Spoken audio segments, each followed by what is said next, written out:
Live. We are yellow. Hi, everybody. It's Tracy Baker here from Healthy You.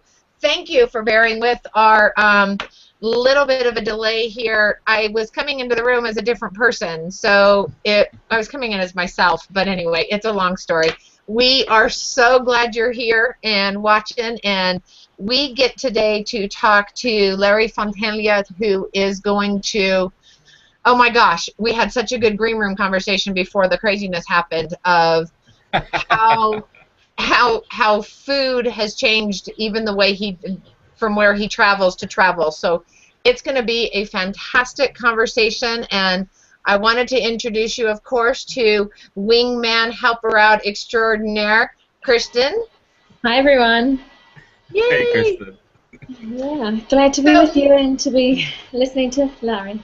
Yay. I think everybody wants to know, Larry, what's your path? We know who you are and what you cook, but we don't know your path. So how'd you start with all of this? Okay, well, it started right here in Trinidad. I was born in Trinidad, and I was fortunate enough to be born to parents who grew up on a farm. My mom did, and my dad, he was always good with his hands and stuff. But more importantly, my grandmother, who helped raise me, because that's how we do it here in Trinidad. When you have a family, everybody lives in the same house. It's usually a big house. It's upstairs and downstairs, and the first generation might be upstairs, and the second generation might be downstairs. But anyway, it was one of those things where I was fortunate enough to be born in an island, on an island where there was a plentiful of everything. Just not too far from, incidentally, this is my grandmother's house I'm living in now. She passed, and she willed it to me and my sister. But anyway, not too far from where I was born, there is a field right now. There's a soccer field. When I was a little boy, that soccer field was all fruits and vegetables. We called it the Garden of Eden, Marval's Garden of Eden, because it had everything there. But over the years, the state, took over the property. It belonged to the state, actually, and they cut all the fruits trees and just made a soccer field out of it. So that was kind of disheartening when I came back to see what had taken place to that place we all loved, and there was a stream running to the edge of that field or that garden, and we used to catch fish there as a little boy. The river is still there, but the fish have all gone away or whatever. But my path is, growing up, I've been always exposed to food. My mother used to, like I said, live on a farm when she was small. So she had a cow, a goat, a couple of cows and a couple of goats. And as a baby, she used to feed me fresh cow's milk and goat milk. Just straight out the tits into my mouth. Well, we got some crazies in the audience, so we're going to just let that one float by. Yeah. Did growing up like that with your grandma, did that really set you on, did you understand how unique that was to grow up like that, to not grow up going to the grocery store? I didn't. That's all I knew, so I kind of took it for granted. It was only when I emigrated to the United States at age 14. I mean, yes, we had the grocery stores, go there to get certain things, like salted codfish, more things that we didn't grow or have on the land that we went there to get. But we never had canned stuff. It was all, fresh peas and lentil peas in the bags, in the sacks in those days. it was all fresh, and the best, my grandmother's best companion in the kitchen was her pressure cooker, because Ugh. she used to put the fresh peas in the pressure cooker so it'll cook fast, because I mean those are things you had to soak overnight, to get it soft, and it'll be able to cook. But anyway, um, when I See, came I to thought the you were gonna, Larry, I thought you were gonna say her favorite thing in the kitchen was you. I thought you well, were the sous chefing for her. well, she did teach me a lot, though. She really did. Um, and she died at a old age of 93. Wow. Yeah, yeah, and she never had any ailments or anything like that. She just simply died of old age.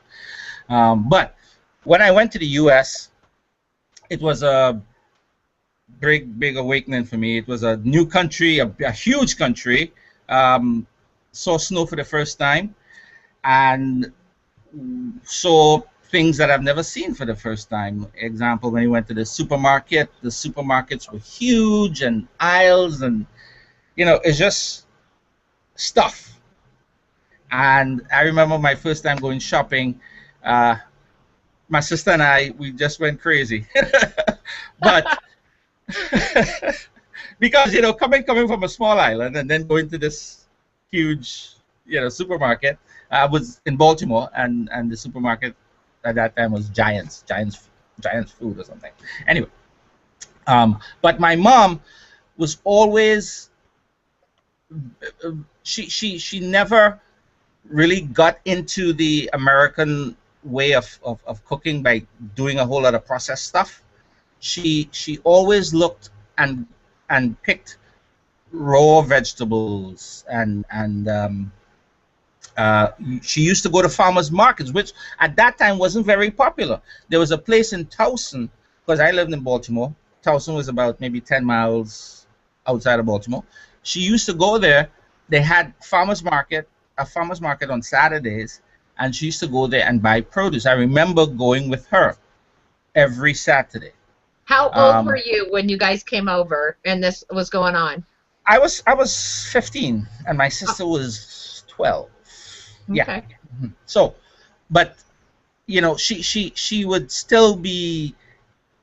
She would go to Washington D.C. and go into the Guatemala. There was a Guatemalan store which had a lot of produce similar to the islands, similar to Trinidad. So she still kept that connection with the food. So having that influence on me, I hardly ever ate things out of cans, because mom was a real stickler on and then she got into the she met a girlfriend of hers from California, and there was this big health food store craze in the 70s, 80s, Mhm. and my mom would go and shop at the health food store, and the bill would be astronomical. My father say, "Woman, you crazy?" And Did she you guys insisted. was food? I mean, your mom obviously had a lot of responsibility, but was food a Mhm. part of your culture and your family in regards to cooking together, eating Yeah, together? yeah. That was huge. That was huge because, like I said, as a child growing up in Trinidad, everybody ate together. You know, lunchtime. Well, not so much lunchtime, because dad was away from at work, and so forth. But dinner, we all ate dinner together, and on a weekend we had lunch. On a Saturday we had lunch together, and it was usually soup we would have with all the vegetables and everything. Yeah, even though it's hot, but Trinidadians in the Caribbean, we love our soup on a Saturday. And Sunday we had our Sunday lunch together, and dinner. Saturday and Sunday, lunch and dinner both days. So yeah, as a family, we all ate together, and I think that was something very important. And as I've gotten older, looking back on that, it was something that I felt very fortunate, because mom and dad was able to keep my sister and I in a good path.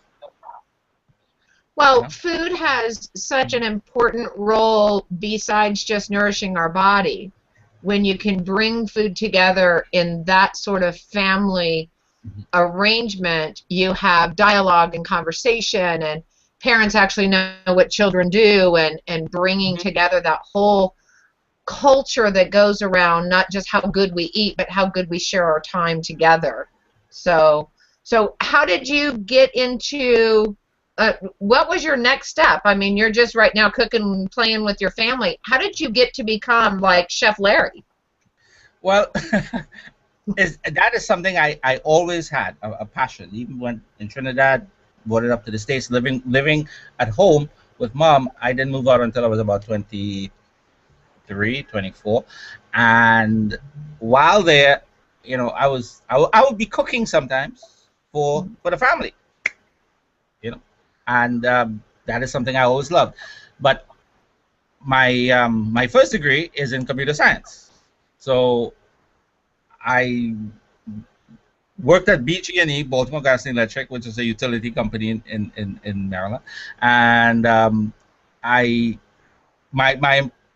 fellow workers, they would love for me to bring food because they know it's going to be good eating, good tasting.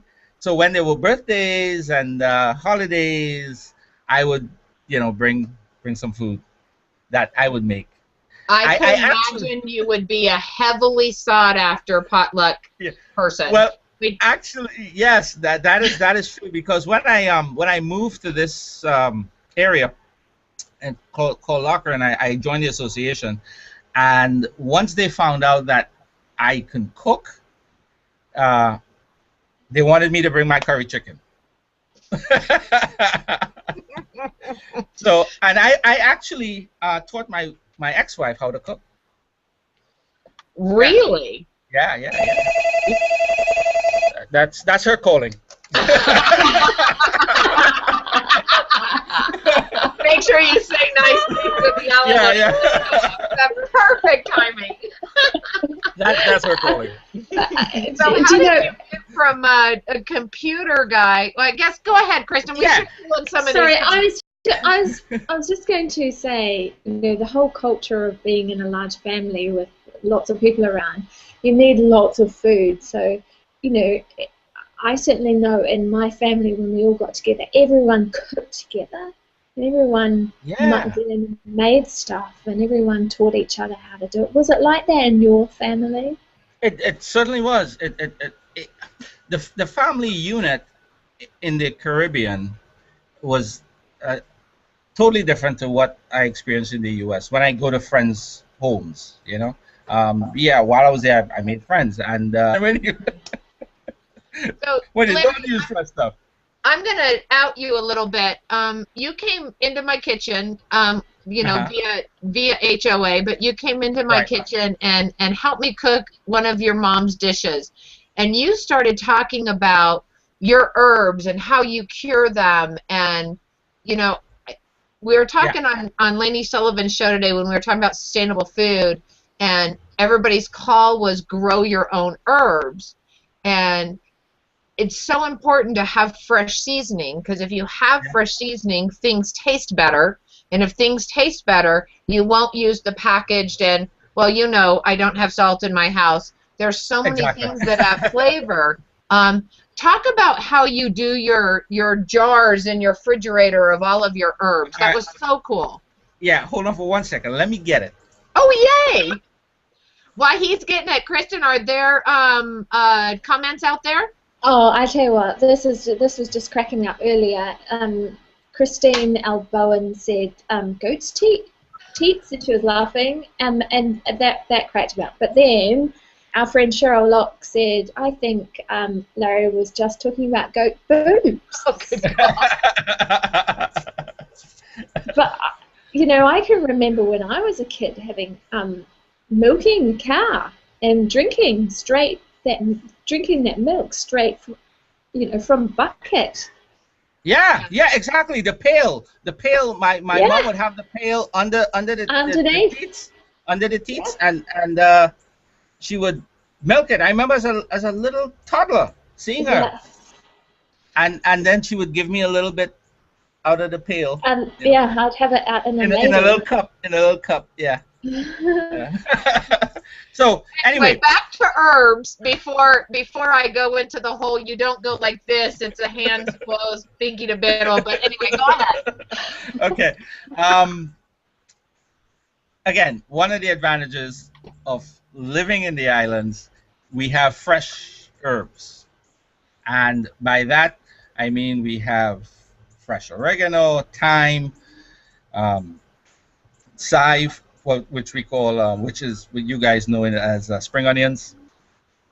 We call it chive here in Trinidad. Pimentos, which are seasoning peppers. They're about this long. I thought I had some there, but it's all used up. But anyway, that along with garlic and a little bit of water, you put it in a blender and you put all those things in and you blend it. And this is what you get. And you add a little water in it, and this will stay indefinitely. Oh, you put a little salt, not much, just a little table salt, just for preserving purposes. And this will stay in your fridge indefinitely. And this is what I use when I season my chicken, fish, any protein. You use this, just a spoonful. And that's one way we preserve our, our green seasoning. We make a thing of green seasoning. And in every Trinidadian house, in any Caribbean house, but mostly Trinidadian house, if you don't have a bottle of green seasoning, you are not a Trinidadian, because every home has that. Woohoo! I'm going to the beach because I have a bottle in my fridge. Yay! Yeah, this is what we use to season the meats with, as part of the marinade. So, Lainey Sullivan just popped in. Larry, can you give us that recipe again, please? So maybe we can get you to type out the herbs and put it into the comment stream. I actually have that on Drive. I will share the link to the recipe. It's called Trini Green Seasoning, and I actually did a video. One of my first learning how to cook Caribbean with Larry Fournillier.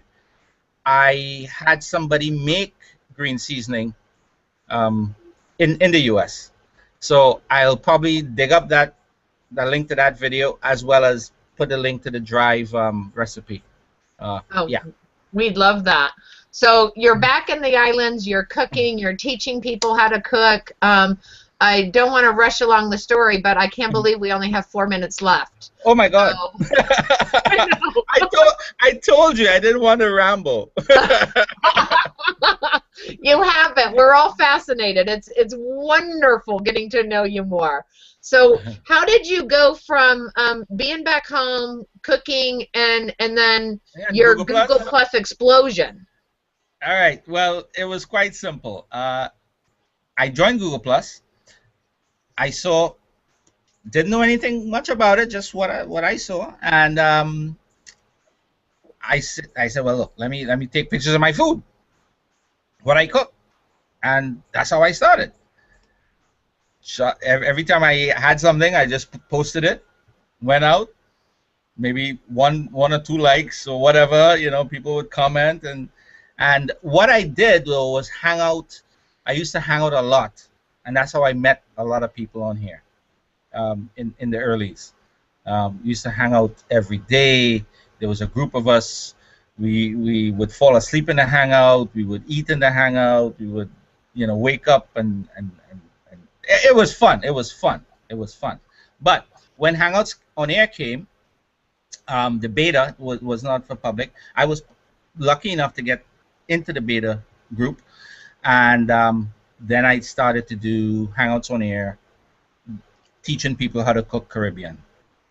So that was, and then that just picked up and grew. And now we have food stories, and now we have it by school, and now we have.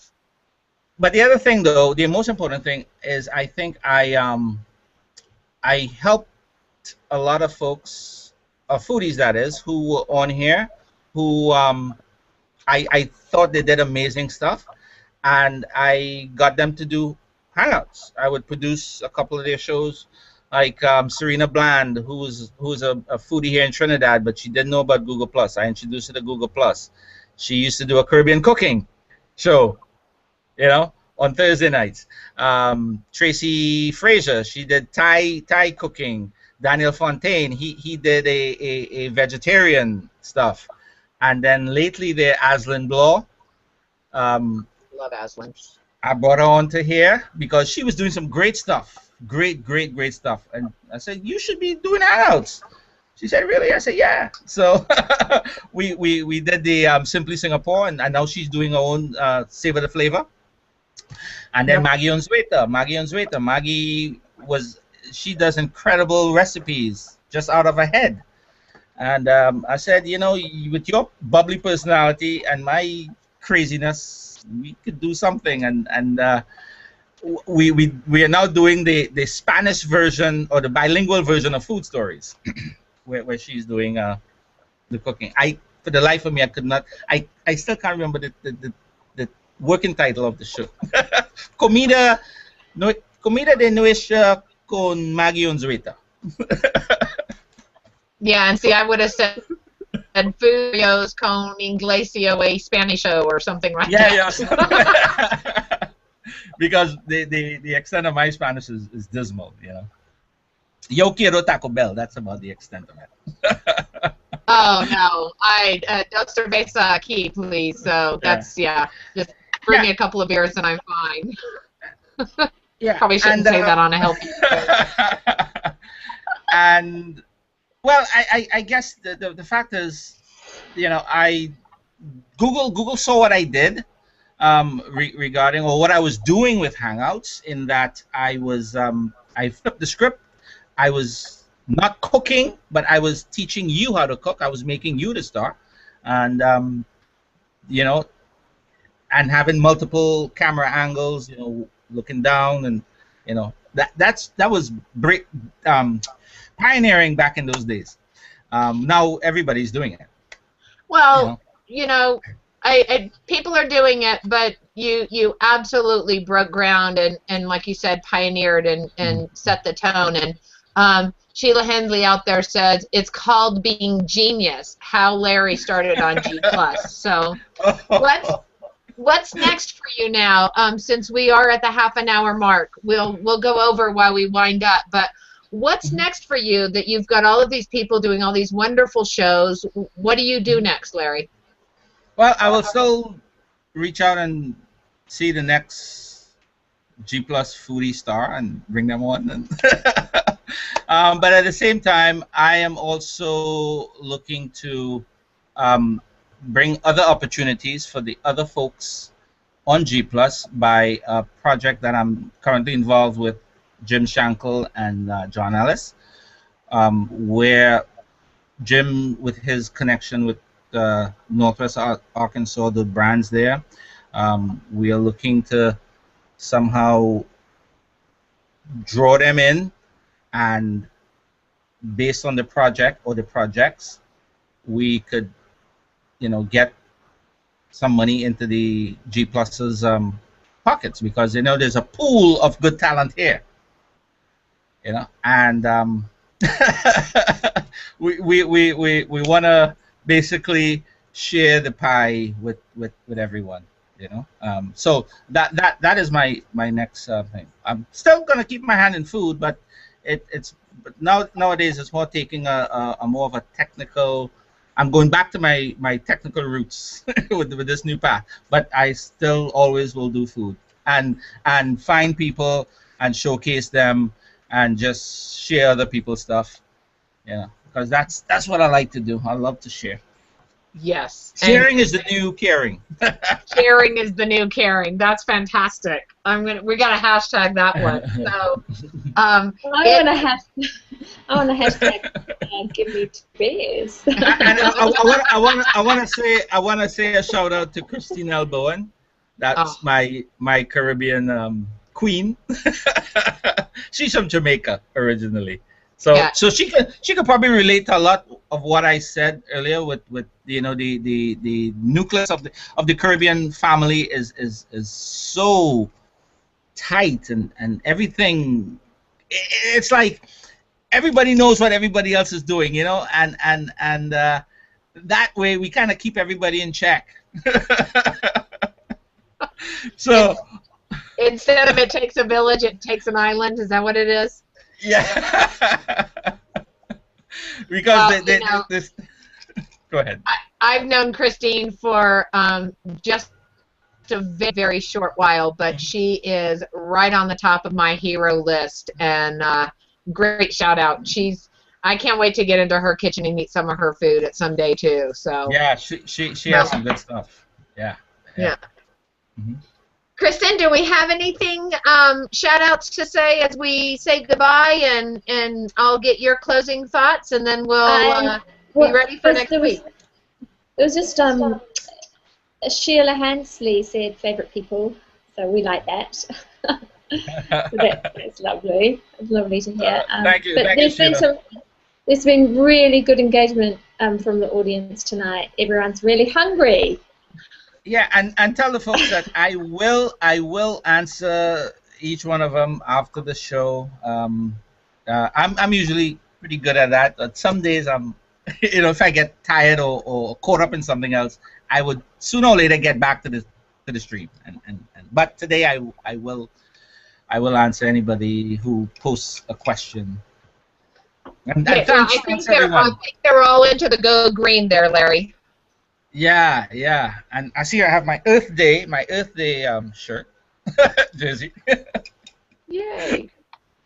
No, but my path, I would say it was a very good path. I have to thank again my parents, and my grandmother for the path that I've taken, and it's something that I will maintain. Yay! I think you are honoring them with all that you do. So with that, fantastic conversation, and we are ready to just go out and eat good food and make it from scratch, and try and find a local source so we don't get overwhelmed with all of our choices in our grocery stores. And with that, we're going to say goodbye, only 5 minutes late, but then again, we were 5 minutes late getting started, so we're right on time. Yay. Right on time. And remember, folks, buy local, support your local farmers. Yes. Krista, do you have a last shout-out call to action? Oh, my call to action is just to go and find some more herb seeds so I can plant some more herbs in my garden. So I already have a few, but I'd like some more out there. And that's so important. Yeah. I've got my coriander is really tasty at the moment. It's delicious. Oh, yum. I love coriander. Yeah. Mm-hmm.